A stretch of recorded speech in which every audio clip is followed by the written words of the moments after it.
Hello everybody! Today we are going to talk about variables in the C++ language. Let's note that in comments / and now variables. Okay. Let's start this topic not from what is variable, but why do we need variables. For example, I want to send something to the console output. Let's write cout 2 angle brackets 4 semicolons. So it means that I want to send a number 4 to the console output. But hey, what if I wanted to store this number somewhere? Because I would like to make some operations on that number or even change it a bit. Look, right now we have the number 4 here, right? And after that instruction is invoked, we can't do anything with that number anymore. So we can't do anything here with that number here. So this number disappears. We don't have any reference to that number. That's why we need variables. Variable, as the name suggests, is something that is able to vary. So it means that it is changeable. It can be changed anytime you want. So variables are some kind of containers that can store values like numbers. Imagine that these beans containers here are our variables. Each of them has different label name, right? A, B, and C. As you can see, each of that container is also a bit different.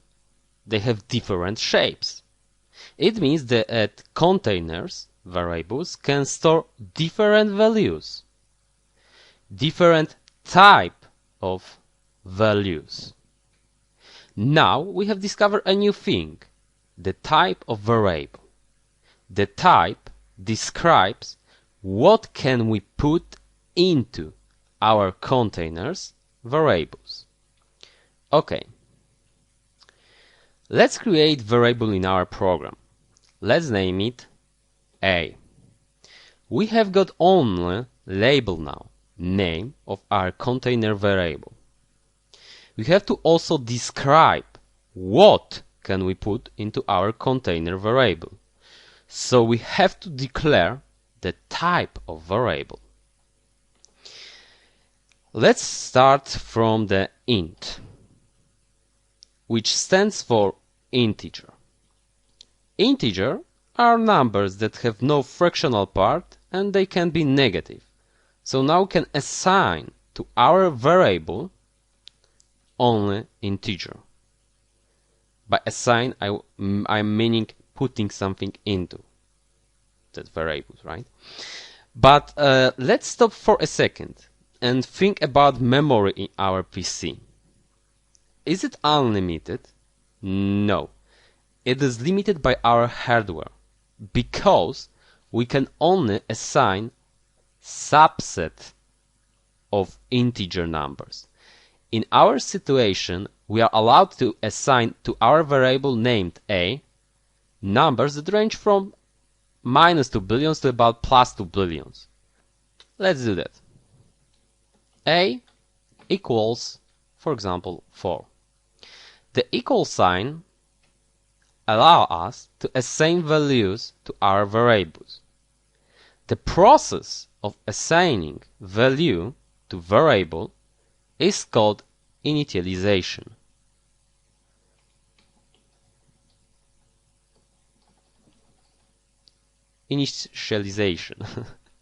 Okay. I can do that process of assigning also in one line. I could write something like that. I will comment that thing here.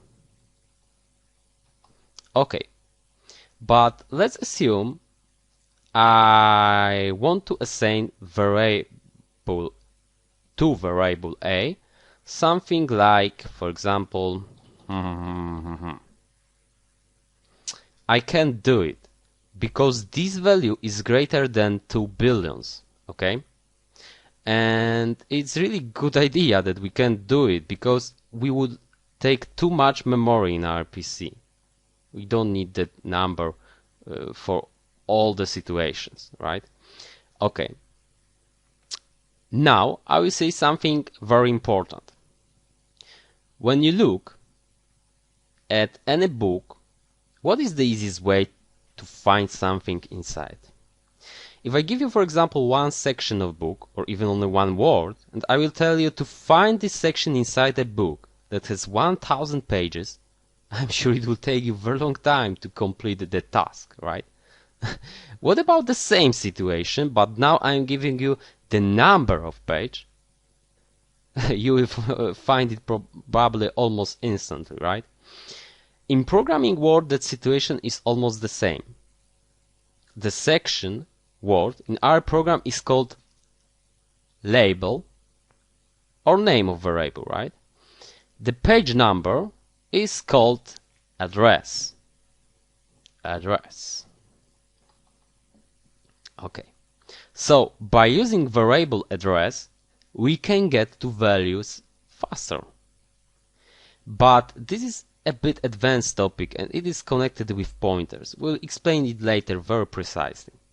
But now I want you to know how to get address of variable. In order to do it, we have to write something like ampersand. It's ampersand. And let's do it in another line. Ampersand, and now the name of variable. Okay. Let's send that things to the console output. Let's do something like that now. Cout and cout ampersand a. Now let's build it.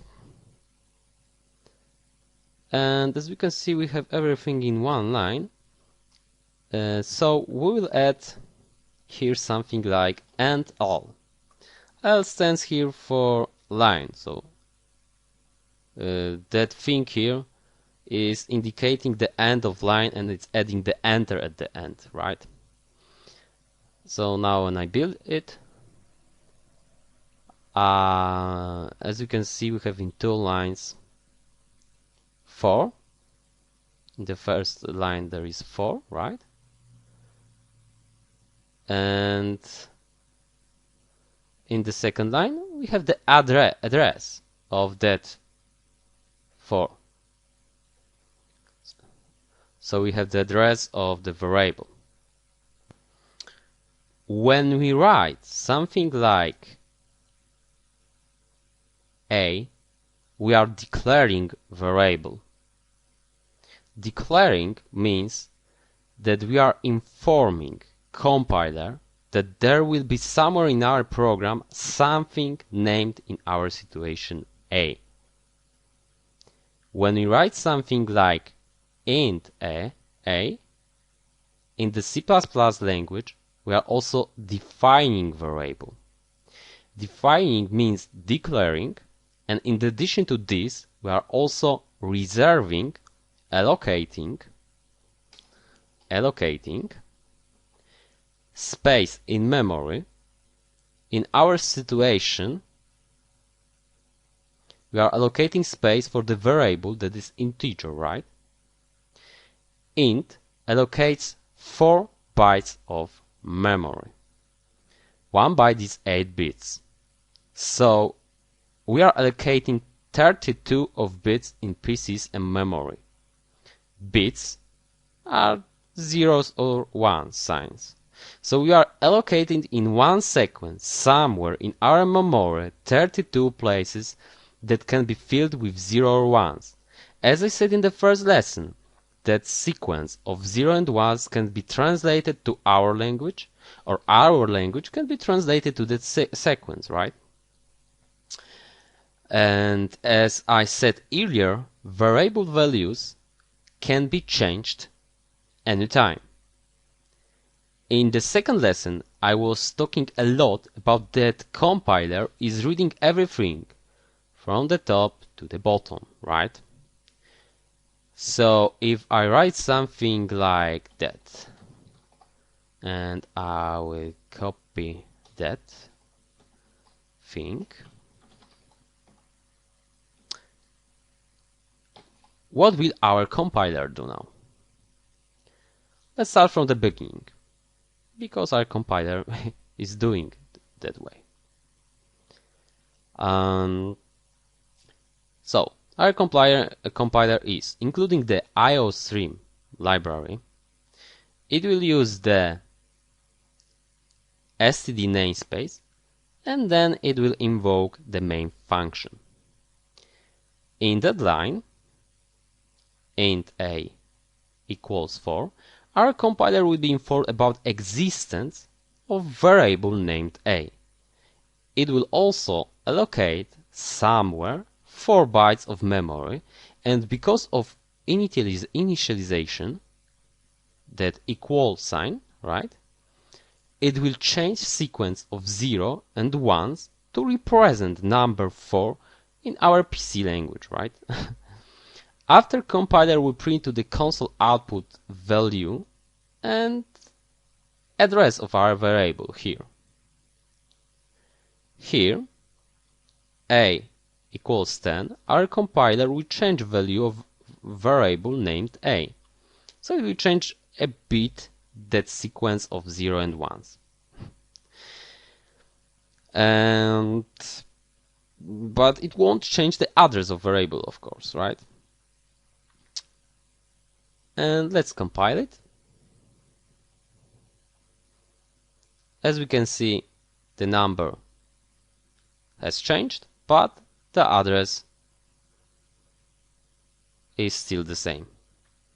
Okay, let's study how we should name variables now. Let's do it in comment. And the first thing is that we can't have two variables that have the same name. Variables can't have the same name. So if I want to declare two variables, I have to have different names, right? That way we can run our program, but we can do something like that. Error. Redeclaration of int a, right? We can do something like that. We can start the name of variable from the number, but we can use numbers in other places. So variables can't start from the number. Let's check it out. I'll try to create int, and now I'll do something like, for example, that, right? I'm trying to build it, and I can't do it. But I can do it that way. Easy. Okay. We can't use spaces, but we can use underscores. So, we can't use spaces. I can do something like int, and now I will do something like prime number. I can do something like that. Okay.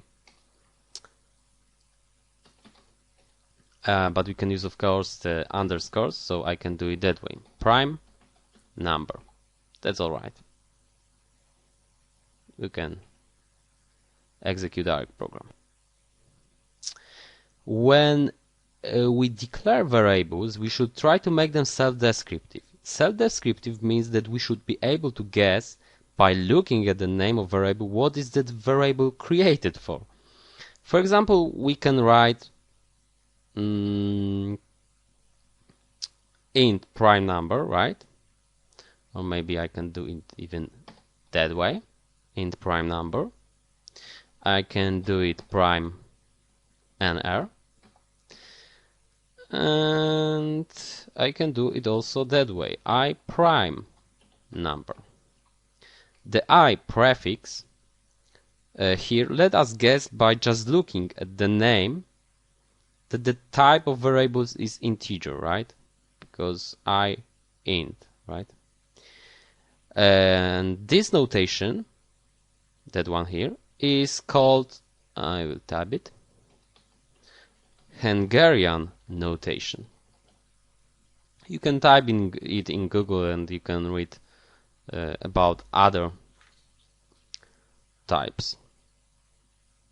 Okay, so let's know that our variables should be self-descriptive. And we can't use special characters, keywords. Let's see what we can do. For example, I can do something like int using, right? Because it's the keyword. I can do that way. It's not working. I can't use the special character like hash. It's not working. Okay. So let's know that variables can't have special characters, keywords. Can't be constructed, maybe. Constructed of special characters, keywords. Okay. And variables should be nouns. They shouldn't be adjectives or other things like that. They should be just nouns. Okay? Okay, that's all. In the next lesson we'll discover more types of variables, and thank you everyone.